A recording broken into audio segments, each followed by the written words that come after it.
Hi y'all, welcome back to my channel. Happy Monday. Oh my god, mi pelo. Always something be happening in my intros. So hi y'all, welcome. If you're new here, I am Shirley. I'm a born and raised New Yorker who went to law school, graduated, passed the bar exam, and is living her best life, really, and has reached this kind of level of success, making over six figures. I recently got a raise, I recently got my bonus, and so yeah, I'm like here as kind of like your big sis, telling y'all, a little bit about my journey. And I think today's video is gonna be very personal. And it's just really, and if you've seen the title of the video, it's really on something that a lot of people don't talk about, right? When you're coming from like low income, working class, when you start to progress and you reach this level of success that puts you in a whole different bracket. Let's get into it before I start blabbling. Once again, these are my views only. And maybe you don't feel the same way, but I only ask that you listen in and just take whatever I'm saying in my experience in a very open manner. Anyways, so coming from a working class background to now becoming a high earner, there is this level of guilt and isolation that I feel. And I would say when I first started working at my job, I was mostly in awe of the experience, of the opportunity, of my office, of my privileges, of the luxury, the space that I was in. And so it was an adjustment period. And for the most part, I felt like, wow, I really freaking made it. And I felt very grateful. And I still do. Don't get me wrong. I'm very fortunate. I understand that, right? And I think during the first few months, I was still struggling as well to adjusting to my salary in terms of like, how much can I actually afford to go out to eat? And I knew I had a budget, but I was still struggling to find the balance of overspending or being too frugal. And I was just kind of figuring it out, right? I was figuring it out, and and it almost felt like I didn't realize how much I was really earning because I was saving automatically, investing automatically.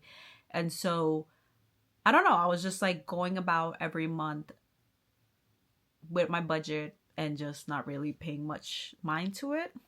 I think now close to, I wouldn't say that close, but I'm kind of 1 year into my role, into this new lifestyle, into this new salary, right?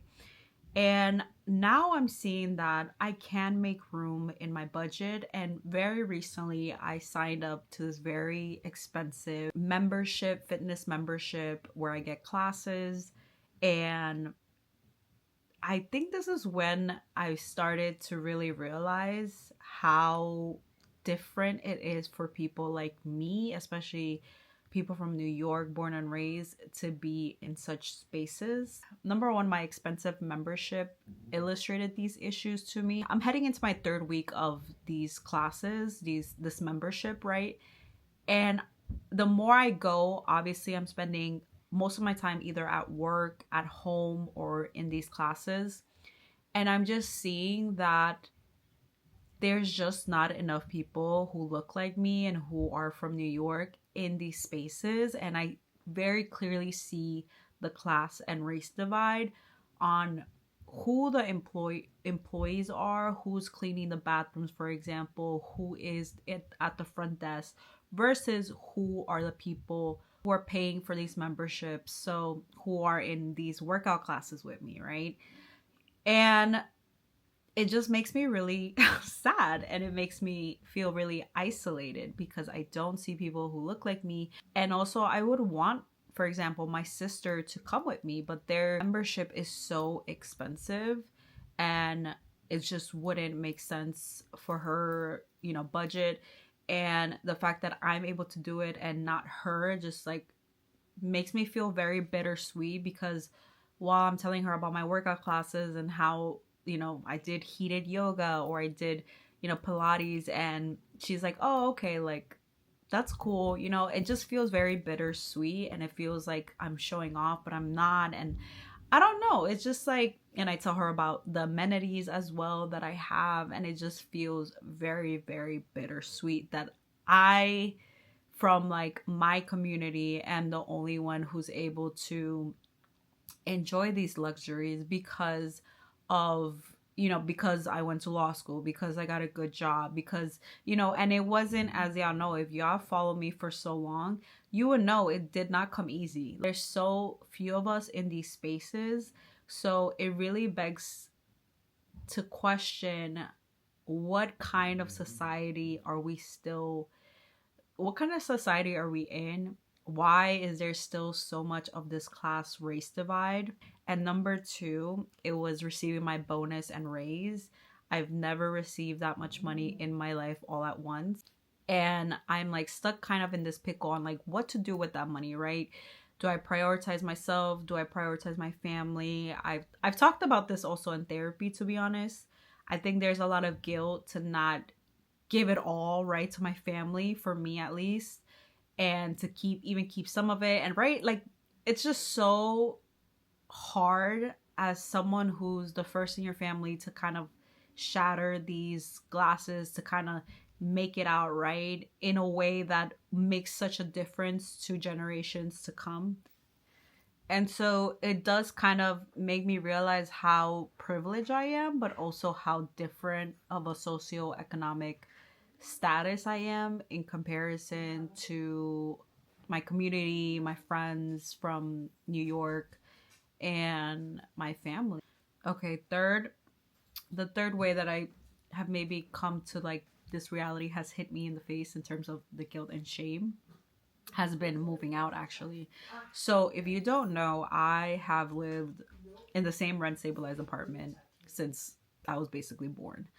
And now I am 28 and I am finally deciding to move out. And the fact that I'm just able to do so by myself, I don't need any guarantors. I'm actually looking for apartments that are way below what I could afford, just because I feel like rent, for me, rent, I wouldn't want to spend so much of my budget on rent. But I mean, just the fact that I'm viewing an apartment actually tomorrow, and you know, as I'm communicating with these brokers, these real estate people, and I'm telling them about my income and who's living. I mean, I think like there is, for me at least, there's a sense of pride that I'm able to do this, but at the same time, I know that I am in such a privileged position and such a different reality than people in my neighborhood, for example, and people that I personally know. For example, somebody that I know, somebody, I'm not trying to like put anyone's business out there, but you know, they have a family and they're being kicked out by their landlord, and now they can't afford to stay in New York City. And they've been, you know, hopping around with family members, like staying at different people's places, and the amount of rent that they could not afford is actually within my budget. And it just goes to show how different of a reality I'm living in versus what so many New Yorkers, like born and raised New Yorkers, have to deal with. You know, when it comes to the guilt, is like, why me, right? Like, why does it just have to be me? Why is this so rare? And why did it take me almost 10 years to get here, right? And I think if it wasn't, and it also took a village for me to get here. I know so many people don't have that, don't have the family support, don't have maybe some of the resources. And so for me, the guilt comes from that. And then I think the isolation is just, as you could tell, when I enter into these spaces, I can only speak on myself, but when I enter into these spaces and I don't see people who look like me, and I see the workers are people that reflect my community, the people that look like me, the people that speak speak Spanish, and you know, it just feels so like I'm living in a dystopia. It's like I'm living, it really just feels odd. And I I don't know, it just feels odd. It feels wrong. It feels like we should all have access to this. We should all be able to afford this. We should all be able, right? And I'm sorry if this like video is like such a long rant, but it's something that has been like really in my mind lately and has made me really question my privilege and makes me really question like what are the next steps for me? Like how can I kind of rationalize or reason this new reality that I'm in? Which leads me to the last part of this video, and that is having an action plan or just what is next, right? Like I feel this way, like what can I do? And and I think this is why the rollbacks of DEI initiatives by this current administration is just really disheartening, because I'm here telling y'all that I feel a lot of shame and guilt and isolation entering these spaces, and there's still people who think that there is enough diversity, right? Which is like insane. If you ever worked in corporate America, please tell me if there's enough diversity. But yeah, for me, there's still, as I stated, there's so little of us. So I think my actions are the following too. So I have always been involved in DEI initiatives wherever I've worked, so I am still going to do that at my current job. I actually have my first meeting with the DEI racial group this Friday, I believe, and I'm really excited. I've already met so many cool people in my company, and we're just all on the same page. And we also know that there's so little of us, and so just being part of these initiatives is really important. And two is mentorship. I am continuing my Legal Mija pre-law mentorship program. It's gonna open again April 1st. It's gonna be open for a whole month, so please apply. And I think more than ever, these programs are important, and the more I'm able to provide mentorship or give guidance, the more I feel like I'm doing my part. So please apply if you're interested in going to law school and getting some kind of guidance or assistance with your personal statements, with your resumes.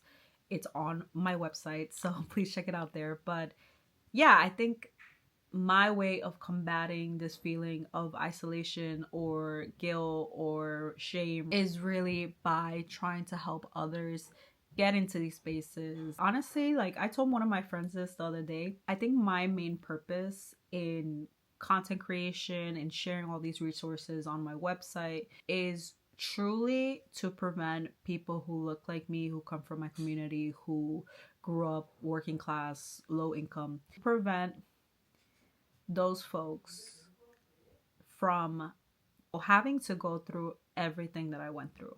I don't wish that on anyone. I wish I had so much more guidance before going to law school. I wish people told me how it was. And I think that's just like what I'm here for. I'm here to provide enough guidance. Oh my God, is this not on? I just realized. Okay, I was so passionate. Okay, I was so passionate about this. Hello, why is it not connecting? Hold up. I just realized my mic wasn't connected this whole time, so sorry for the mic issues. Hello, what are you doing? ¿Qué pasó? ¿Tú por qué me abandonaste? So that's pretty much it. That's kind of like where I'm at and my plans. And I love you guys so much. We're growing. Yay! And I'm about to go actually to my expensive workout classes and eating some protein. I love this, yo. Nusa, whatever. I don't know how you pronounce this. So good. I love it. Don't forget to subscribe, comment, like. Why is this pelo like this? Also, if you've experienced this yourself, please let me know in the comments. I would greatly appreciate it.